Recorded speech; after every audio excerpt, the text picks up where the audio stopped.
I am here, back with another episode. I know y'all missed me.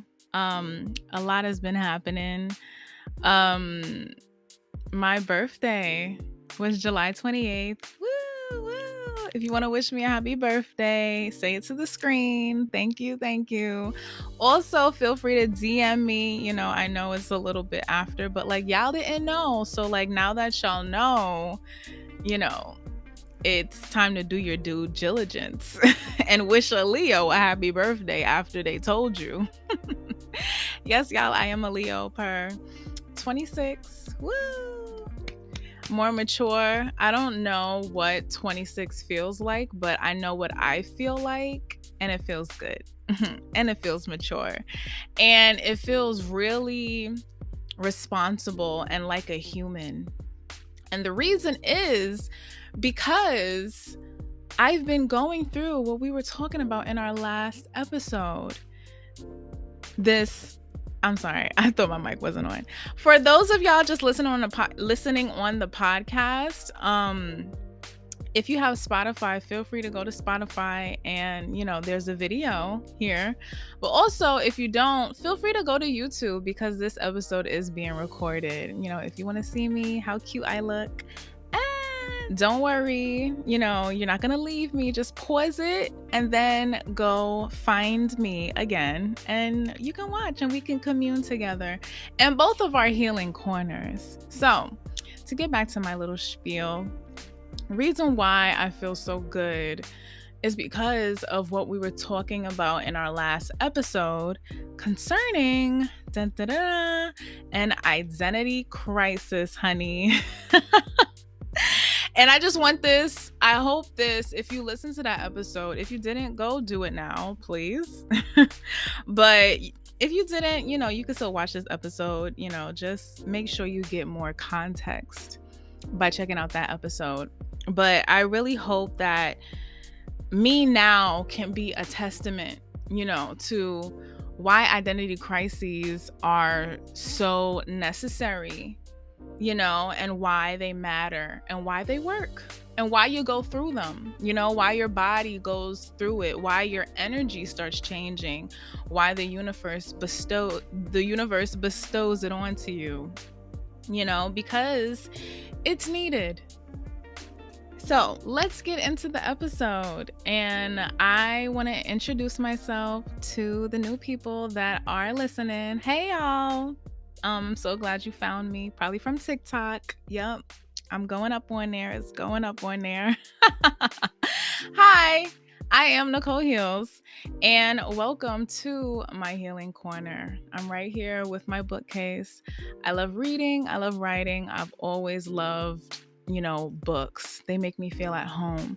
And I hope that when you're listening to this, you're at a place, whether physically or inside, where you can feel like home as well, and it feels like home. Because we talk about some deep stuff here. And I know how important it is for when you talk about these things, for people to feel safe, and for people to feel open and safe enough to be vulnerable in that way to receive these messages. And so that's why I also mentioned inside, because I know a lot of people, listen to podcasts while they're doing work, while they're on their way to work, or, while they're traveling. So I hope that internally this can hit a place that feels like home. Yay. That was mad cute. So yeah, who am I?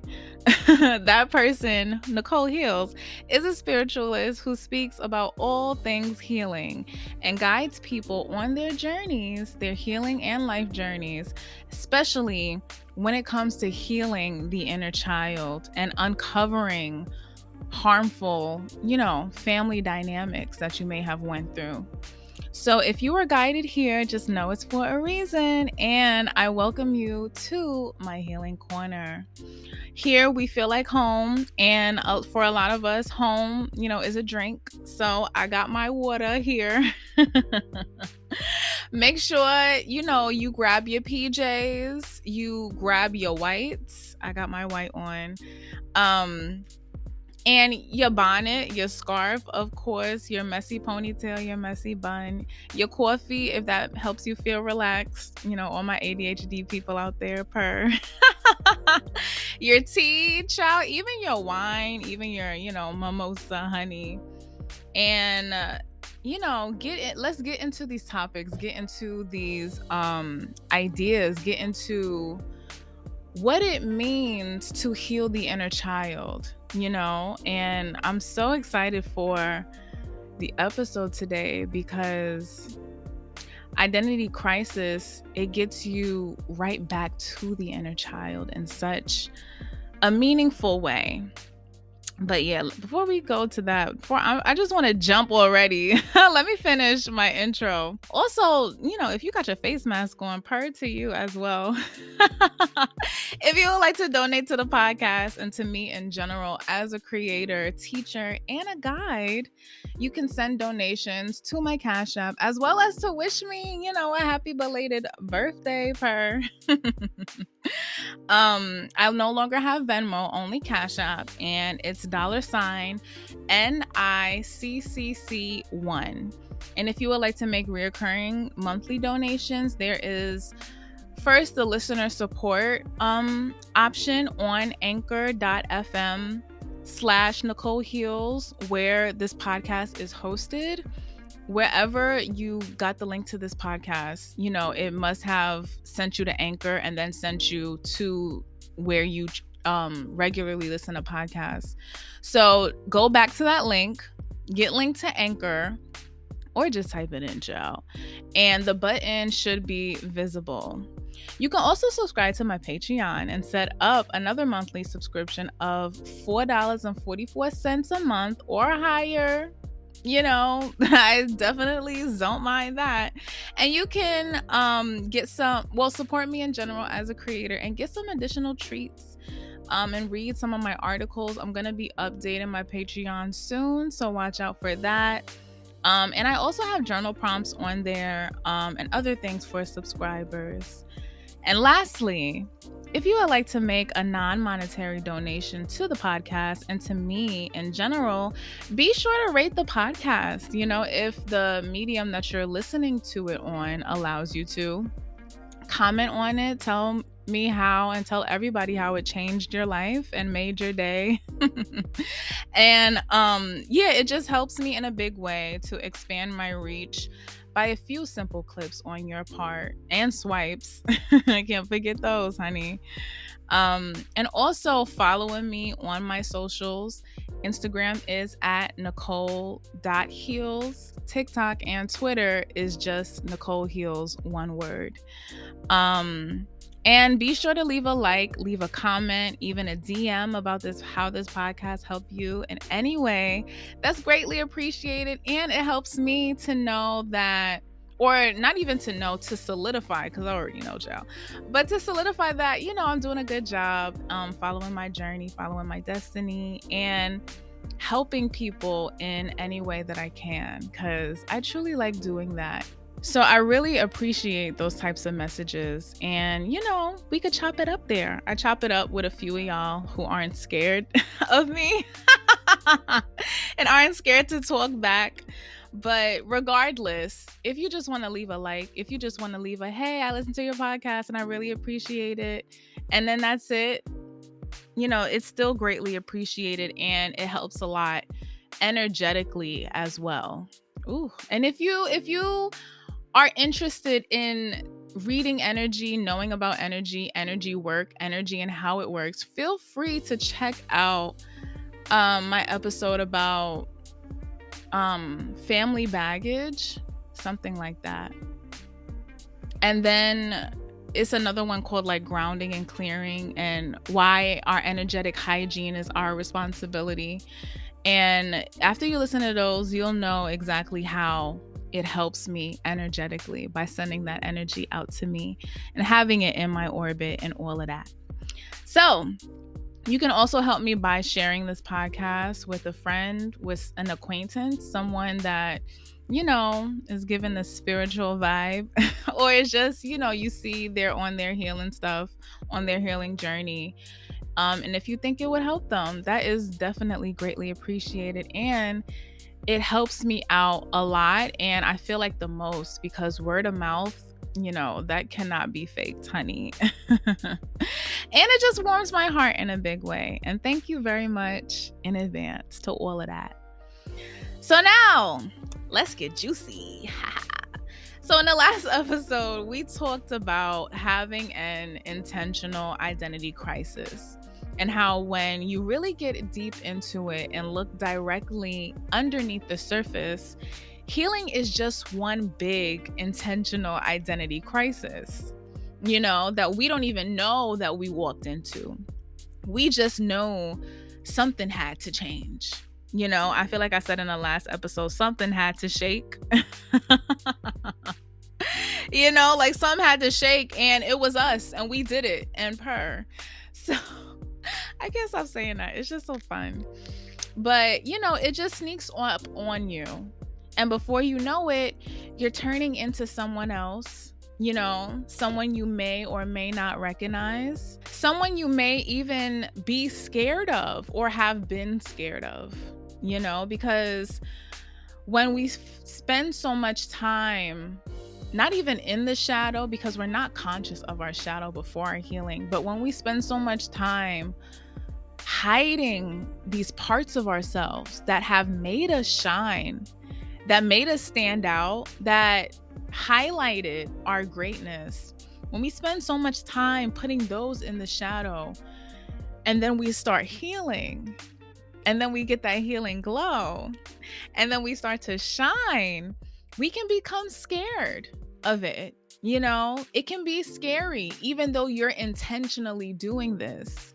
And this is why I really wanted to do this episode, so that you could just I could help you surface some feelings, and you can just be truthful with yourself, because I'll get more into this later, but fear and our emotions, they are very central, not only to our human experience, but to this journey of healing and of our identity changing. And we may have to surface some emotions that we're not used to feeling, that we're used to putting on the back burner. And we might have to hold space for certain emotions that we may have been shamed previously for having,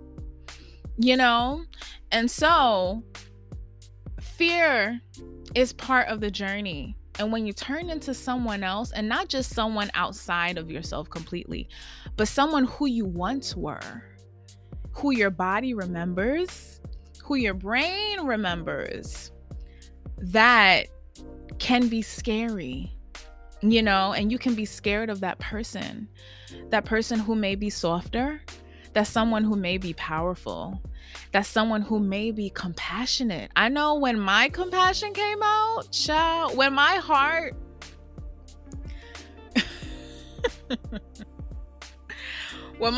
broke, child, but it broke open, so much came out, so much empathy, like how empathetic I was, so much passion, so much energy, so much love, but also so much compassion that I was scared of having. Child, it was really a doozy. And I really had to cope with it, because along with it came a lot of sensitivity that I forgot that I was. And you already know how sensitivity in this world goes and works. It's bad to be vulnerable. It's bad to be sensitive. And so when that came about, I really had to have my fears about it, but also let it come through, because it wasn't going anywhere. Not at all, honey. And so I'm right there with you in being scared of how not even you're being broken down, but you're being broken out of this prison that you've been in, trying to have, not even trying to be, but having to be someone else, someone with strict boundaries. Whew, you already know. Setting boundaries will have you feeling like a villain and have you feeling guilty, but it's so necessary, and you know it, and you know how you have to push past it. All of those feelings, those are normal, and it's okay. And even someone direct and intentional. You'll notice when you start healing, this society is not set up to be direct. And a lot of my people who are neurodivergent and who may have gotten in trouble as a child for being direct and not knowing how to adopt this societal passive aggressive indirect type of speech, how harmful that was in our childhood. And so having to resurface that back and be both direct and intentional, not only like with your words again, but in the things that you do, that can surface up some feelings as well. Because we may have to, we will have to be someone we may have never been or thought that we were, or someone mainly that we never understood in the past. Because the people around us didn't understand us and why we did the things we did and why we said the things we said in the way we said them. And why we needed the things that we did, and it's time. You're coming into a time of understanding yourself and less focusing on other people and how they don't understand you, because the thing is, you're not going to be understood by everyone. And those people who you may not be understood by, they might be your parents. And that's okay. You're not going to combust. You're not going to be in trouble anymore just because they can't understand you. And even that is still scary because we remember how we have been punished in the past because we just couldn't get our parents to understand us. Ciao. Shout out to all the Aquarius placements who just resonated with that. I'm an Aquarius rising. But yeah, someone who actively contradicts society's definitions of weakness and strength, being able to be sensitive and strong, and someone who you just may have never thought you could be again. All of this is very scary to go through, though it still might be exciting. And the first thing I have to say for this episode, the first piece of advice is that it is okay to be scared. A lot of things are happening. A lot of things under the surface are being dredged up. A lot of things that were in your foundation, are leaving, and we have to replace them with other more healthier things. We may be made to see that our foundation was never really sound and never really a foundation. It was always crumbly. It was always a tightrope. And we may be made to look down and see that it's a tightrope and we are weebly wobbly, and we've been weebly wobblying for so long. And that may be scary. And that's okay. It's okay to be scared. I feel like we've been fed this notion, especially by our parents, that if we have certain emotions, then it means something totally outside of that emotions, but something that they understand. And so if we have fear, then that means we don't actually want the thing that we're going after, but that may make us scared. Prime example, child.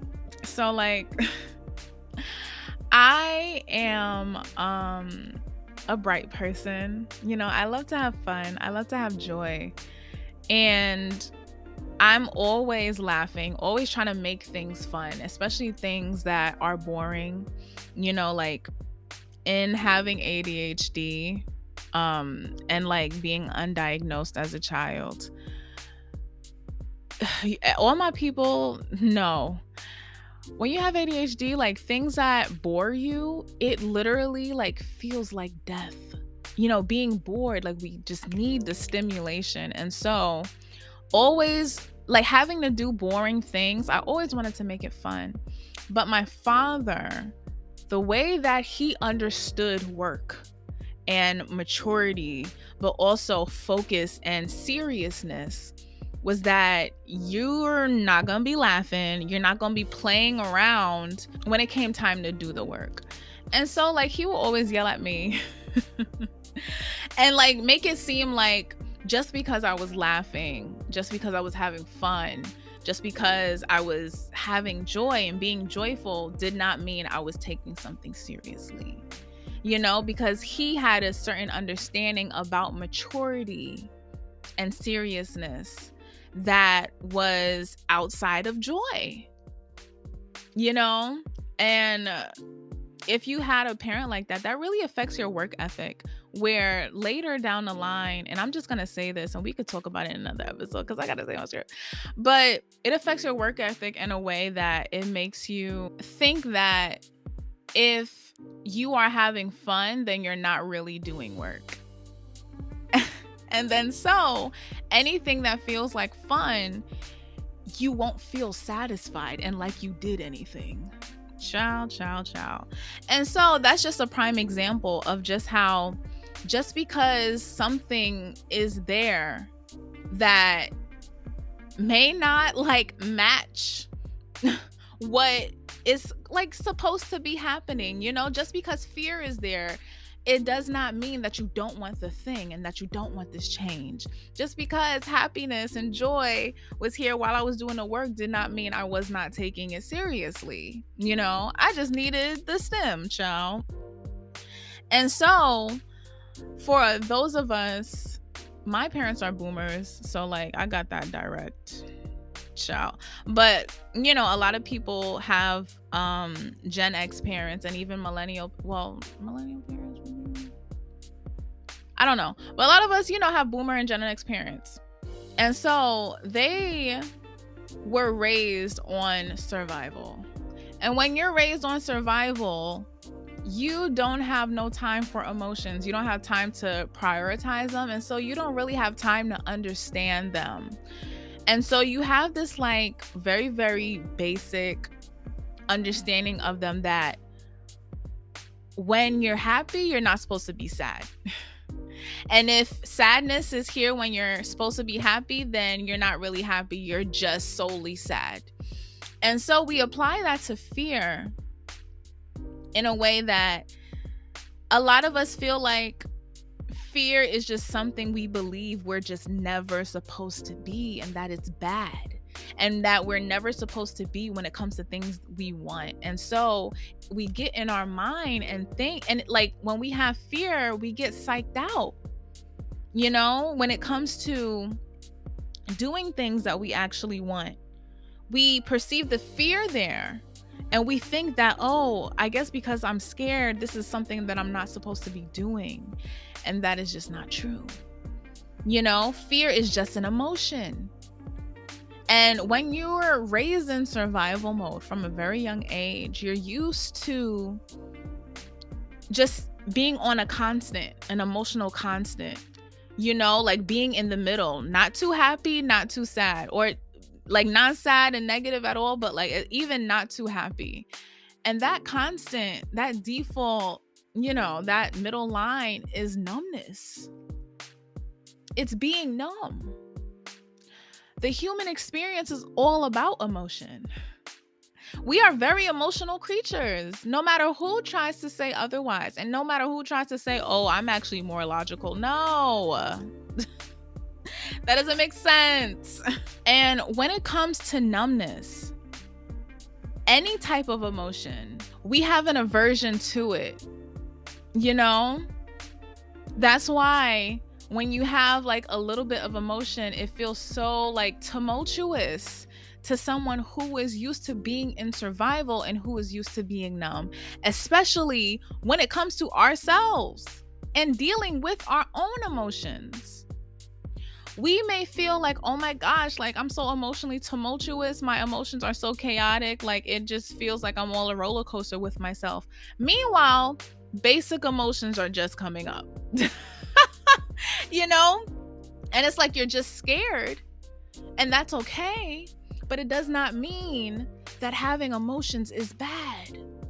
That is something that we understand with our childlike trauma ooga booga mind. That correlated emotions to being bad because that's what we learned, you know, because that is what was taught to us by people who were in survival mode and who were numb.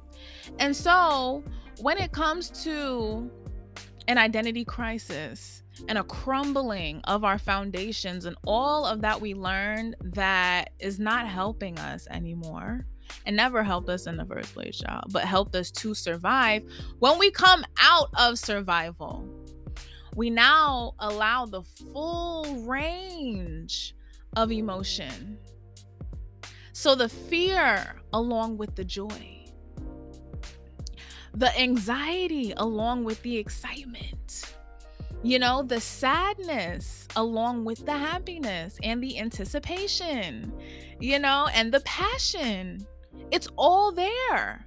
And just because these quote unquote, what we believe to be negative emotions are present, it does not mean our life is ending. And it does not mean that we should stop what we're doing. You know, the things that we care about the most be scaring us, be causing us anxiety, but it don't mean that we don't want to do it. You know, and so it's time to drop that thinking, especially when it comes to our change and our identity change. You know, just because you're becoming more sensitive and you may be scared about it, it does not mean that you will not gain tools and new understanding and new strengths and boundaries or energetic boundaries and a new guard, a healthy guard that will keep you and your sensitive, mushy gushy self safe. And that's something that I had to tell myself as well. You know, just because I'm changing, it does not mean I'm not supported. Just because my foundation is rupturing, it doesn't mean that I don't still have this support inside, as well as this spiritual support, you know, of my spirit guides, the support of God, the support of my ancestors, as well as the physical support of my friends, you know, and people who knew me and who I was comfortable with being emotional with. And it's the same with you. You know, you have support. And it's time to bank on it. And I know it's scary being vulnerable. And I know it's scary to be mushy gushy. And if you feel like you don't have those supports, it's time to go out looking for them. Because you truly, like, healing cannot happen in a vacuum. It can't. You need community. And it's time to start asking for it and letting it come to you. And as it comes to you, as you attract it, best believe things will come up. Them intimacy issues, honey, will come up. But it does not mean that you're doing anything wrong. And so when we come out of survival mode, we realize and notice that life does not have to be so one-dimensional. You know, just like your healing, just like your overall emotional experience and your emotional range, you can have that range. You acknowledge that you do be fearful and that you do be a worrywart sometimes. I'm definitely that one. That you do be anxious. And you acknowledge that, well, you approach it time and time again yourself, this fear and this worry, and approaching it again and again, it helps with acceptance. And it helps you bring more and more compassion and patience and understanding and soothing into yourself, for yourself, during these great times of fear, of sadness, of anxiety, even at times when you don't even know why you fearful. You don't even know what's going on. You just feel this wave, you know? It's okay. And it's time to embrace yourself, because that's what healing is. It's way more about embracing self and way less about just healing these unsavory parts of yourself away. You know, it's less and less about improvement. Like, of course, as we heal, we improve, but it's less about the strive for improvement and more about meeting yourself right where you are. You know, because when we start healing, we start with so much fervor because, like, something got to shake, and I'm tired of feeling like this. And I understand it, you know? And then there comes a time in our journey when we truly change, you know, within our identity. And we have to, like, we get tired. We got to slow down, you know? We got to stop striving, and we got to get all the tools, you know, that we gained, you know, and use them now when it comes to being able to be in the moment with ourselves, right when the time is needed, right when we're fearful and we need soothing, being in the moment with ourselves and being able to use whatever tools we have and give it to ourselves. You know, healing is not about reaching this level of perfection that you have in your mind. You know, that's survival mode thinking, you know, which I've had, speaking from direct experience, honey. Because when you're in survival mode, your concept of time is faulty. You know, everything must be healed and done and completed right quick, fast, and in the moment. And that may have been how we started our journey. And we feel that way and have that mindset, especially because that's how our parents treated us and kept us in line. And so now you don't really understand the concept of a journey, the concept of a process. And this is the time when you realize, healing is really a process, you know, and it's not this finish line that we imagined of being this elevated person, you know, at the end of the finish line, and we're striving and healing to be that person. No, we're healing so that we can be ourselves and we can give recognition to who we are right now. Oh, child. And so we need to understand that this is a journey and this is a process, and that we need space for it all. You know, in survival mode, when you were a kid and you were scared because your parents were yelling in your face or threatening you with their words, or a look that alluded to another time when they harmed you into obedience, you know, all you had was a split second to get it together, you know, and do as they wanted and figure it out. Figure out what was wrong. Figure out what they needed you to do. You know, figure out how they wanted you to be. All you got was a split second. You did not get a process. You did not get compassion, and you did not get acceptance for who you were and where you were in that moment. And then someone to work with you at your level. You know? And that's the healing journey. That's what the journey turns into when it comes to this identity change, because you need it. You need this as a foundation. You need space as a foundation, because within the space comes more things, which I'll get into later, but I gotta stay on script. But that's the healing journey. That's what you deserve. And that's why the healing journey is tumultuous for a lot of us, because we just want to be healed. We just want to be done. We just want to be perfect. Our inner child still wants to be good enough. We still wants to finally please our parents, and it still wants to finally succeed in life and be seen as this model citizen and as good and as right for a change. Still wants to prove our families wrong and prove those teachers wrong that we could tell did not believe in us, and still wants to be part of our families in a way that we never were. And never seemed allowed to be able to do as we were, to be part of the family as we were, as the person that we were. And I'm both sorry and happy to burst this bubble, because the healing journey isn't about all that shit. It isn't. It isn't about anybody but you.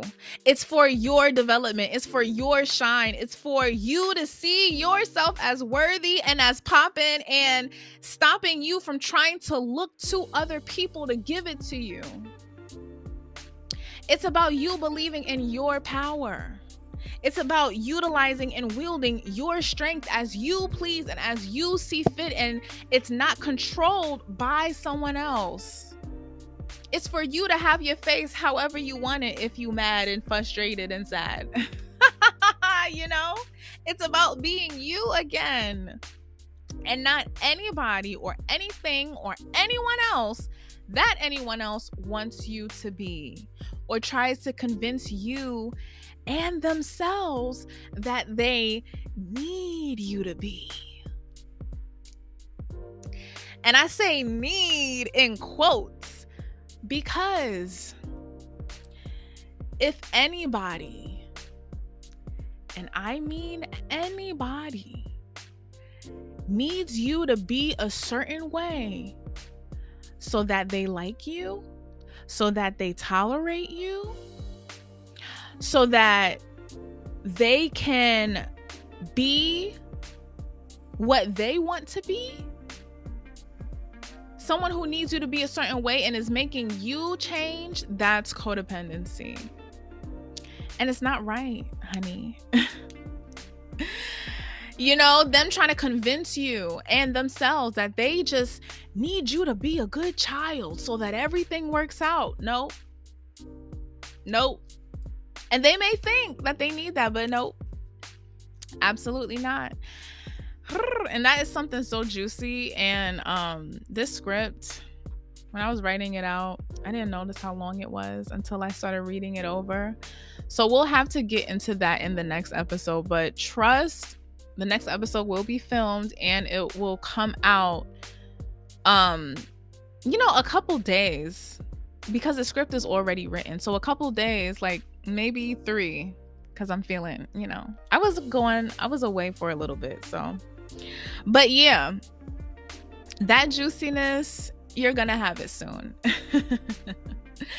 But getting back to the topic, child. Healing is about your journey. Your journey is about meeting yourself where you are at and accommodating accordingly. It's about making space from where you already are so that you can evolve. And yes, of course, like reach newer heights in yourself and get that third eye that we all wanted. Get that awakening, get that clairvoyance,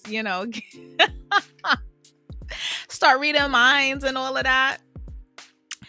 But it's mostly about the expansion, because this is the thing.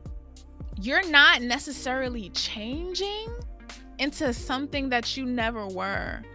Your core is expanding. And you need space for that expansion. More space than survival mode will give you, and more space than all of, these things that we've been holding can give you. And so we need to drop them away so that we can make space. But then we also need to expand. And that's what the journey gives you.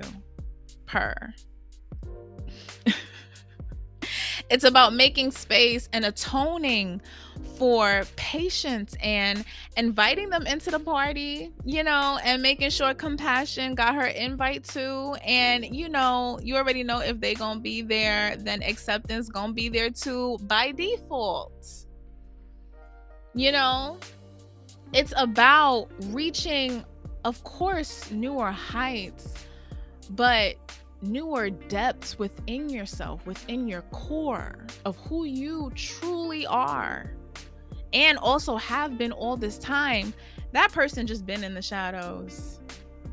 It's about coming back into your body and your energy and your consciousness, where the full range of yourself is.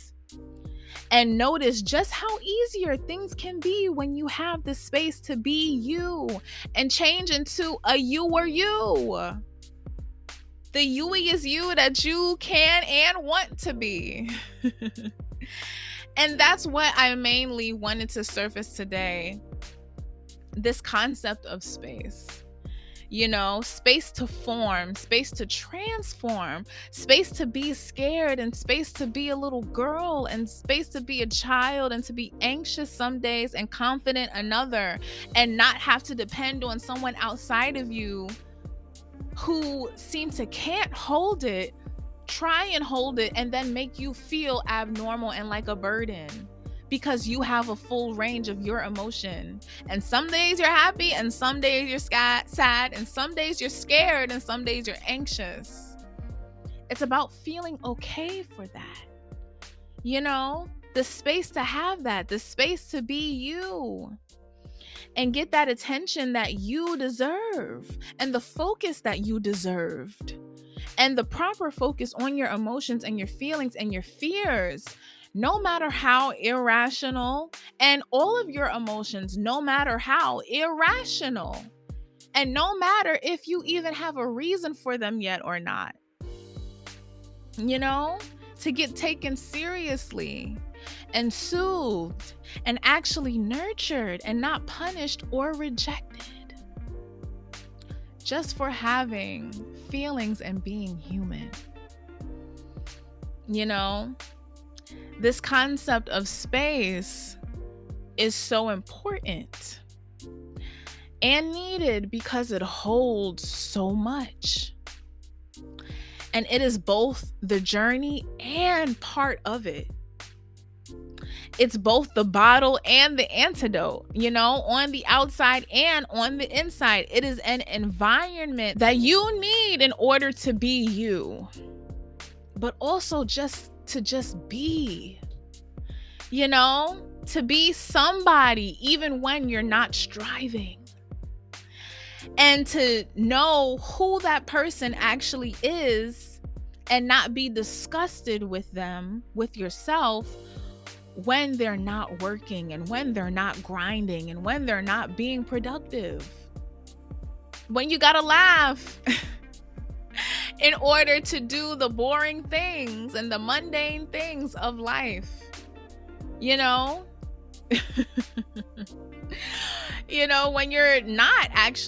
you're actually not being mature, when you're actually not being responsible, when you actually just want to be a child again. It's about accepting that and accepting that person and their needs, and then accommodating for it in the present moment and the space that you hold for it. It's about laying off of yourself when you're simply being a human and not doing, and not being a cog and not playing a role. Because it's within the space that you accept yourself and that you see yourself and who you actually are, past all of this fluff that we've internalized from other people. and all of what they told you that a good person was, that a good boy was, that a good girl was, that a good child is, past all of that programming and past all of that socialization that confirmed it and validated it and justified it and made you want to change so bad. This time, this identity shift and this change, this crisis, this process is all here for a reason, because you're not losing yourself. And I really want y'all to know that. Like I said before, you at your core is still here. There's just a bunch of stuff that's been placed on top of you by other people.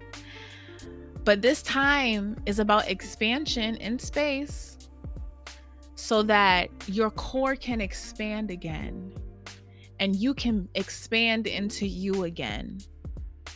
And I want you to know that you're not currently this vast wasteland, this barren place with all of these foreign objects in it and characteristics from other people placed into you. That's not all that you are. And the identity crisis is trying to show you that. See, it all makes sense, You are still you. You can still be you as you heal. And you are. You are simply removing all of the extra crap that has been forced onto you and allowing these parts of you that have been suppressed by an interruption in your development to actually develop. You're growing yourself up to actually expand and giving them the space to be. Giving them all the things that's been in the shadow, the forefront into the light, the space to have light shined on it, and you're also in general giving yourself that space to be whatever you need to be in order for those things to happen. And so sometimes you need to be sad. Yeah. Sometimes you need to be mad. Sometimes you need to be scared while you're setting those boundaries and opening up your mouth. Sometimes you need those emotions in order so that they teach you what they need to teach you and you learn from them. And you learn about who you were in the past. And then you learn about who you are now based on those emotions. Because you may realize you kind of like being mad now when you weren't allowed to be it when you were younger. But you may like a little rage. And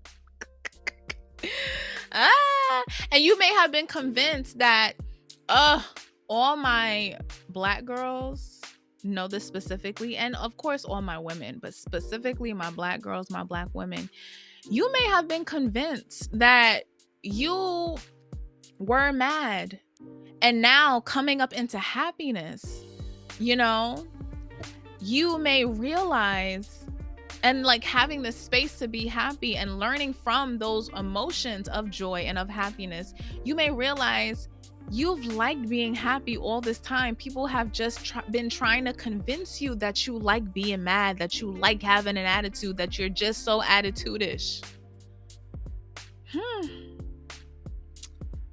Ciao. And so you're not losing yourself. You're finding out who you really are past everybody else's opinions and wants and preferences and needs, quote unquote, and judgments and shame, which you'll come to notice are all just projections of all the ways they are not themselves, and that they feel inadequate in the role that they think they have to be. And the survivalness, the survival mentality, the survival ego, the survival role that they've been made to be because of other people outside of themselves. within this character that they couldn't even study for, and they were just thrust on stage and had to just figure it out in a quick snap moment. It's time to stop just figuring it out and come into knowing. Come into core.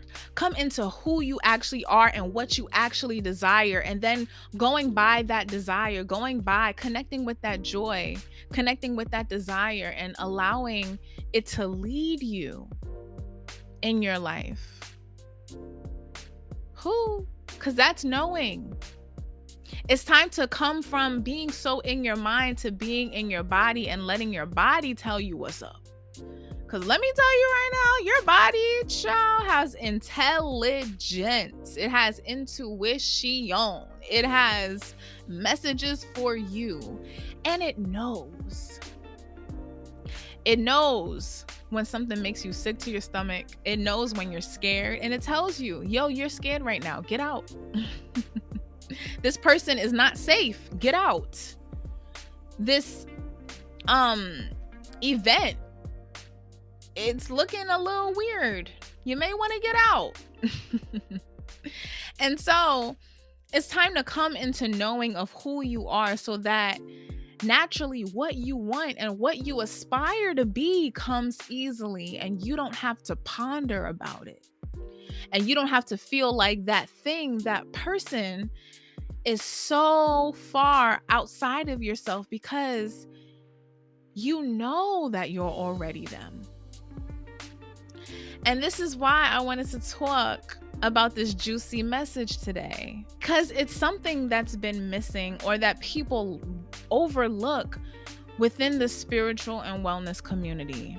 We spend so much time and so much focus on healing and getting to this invisible end result, on striving, on trying to, open that third eye and open up that crown and get our gifts, and getting to this end result so that we can do all this attracting, But the thing is, in order to attract, you need to make space for it to be there.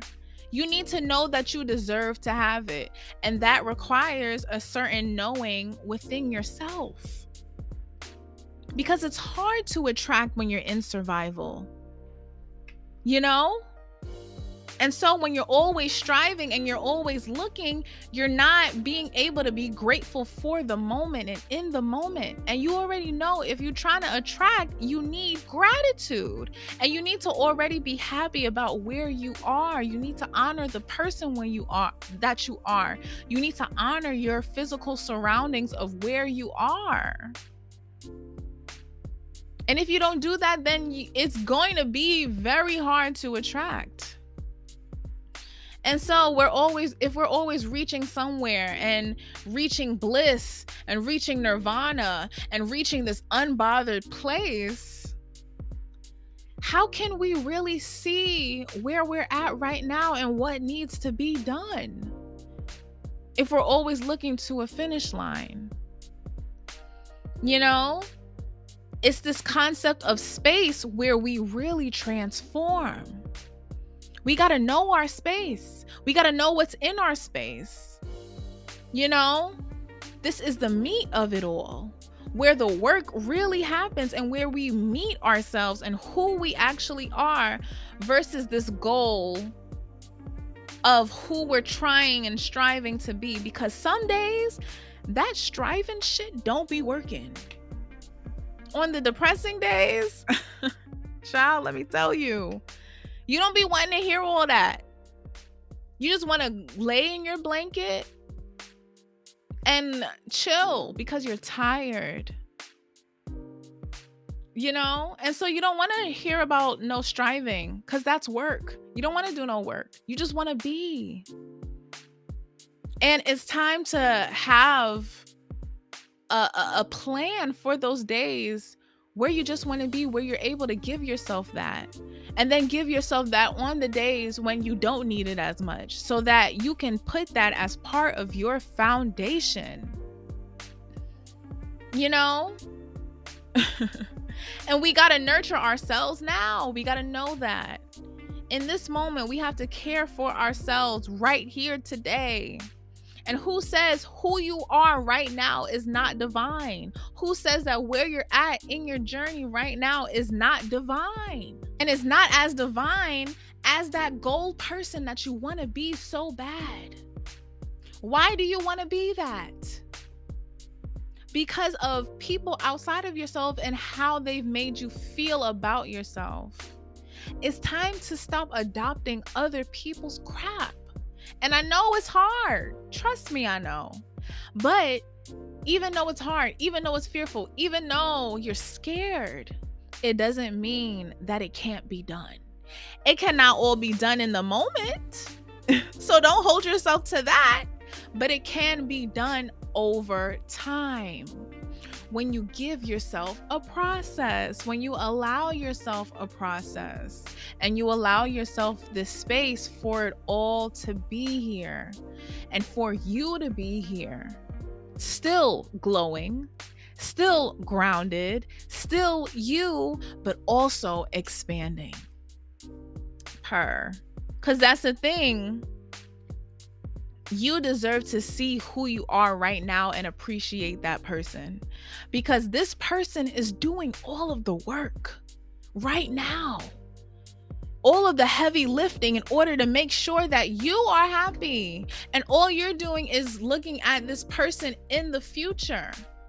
That's type hurtful if you think about it. If you think of the person that's doing all the work as someone outside of yourself, not getting the recognition for doing all this work.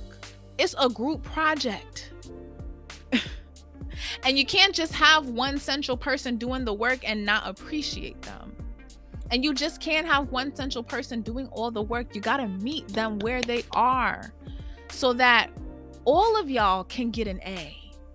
But it's not about getting an A in their healing journey. Like I said, don't do that.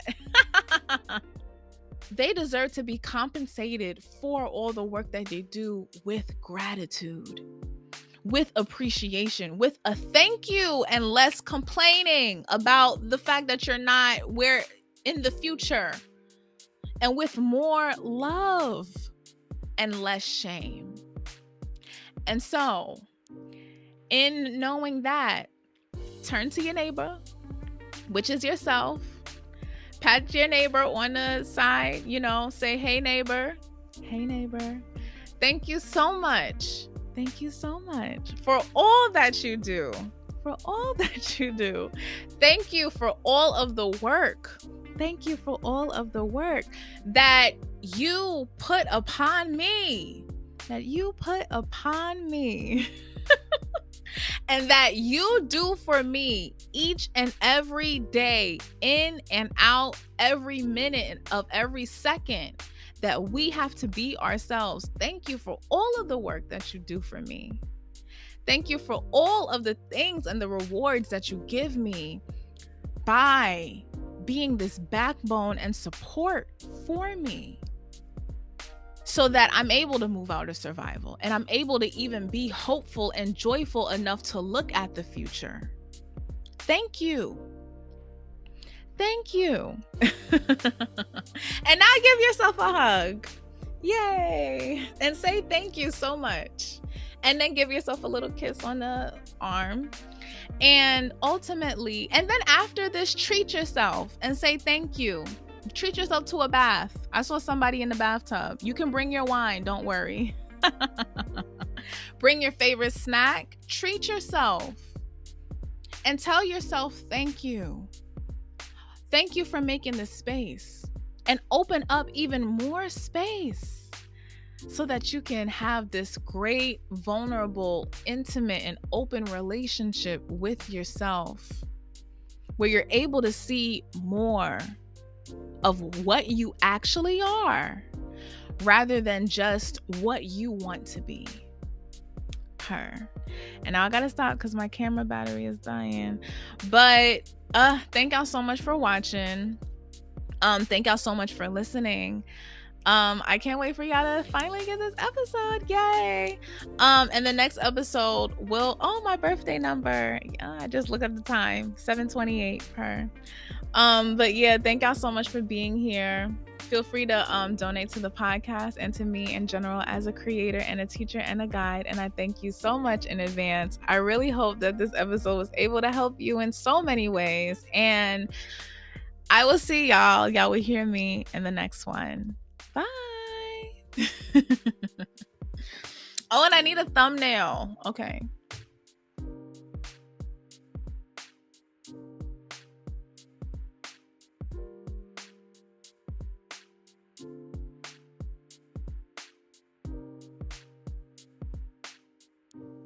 Okay, done.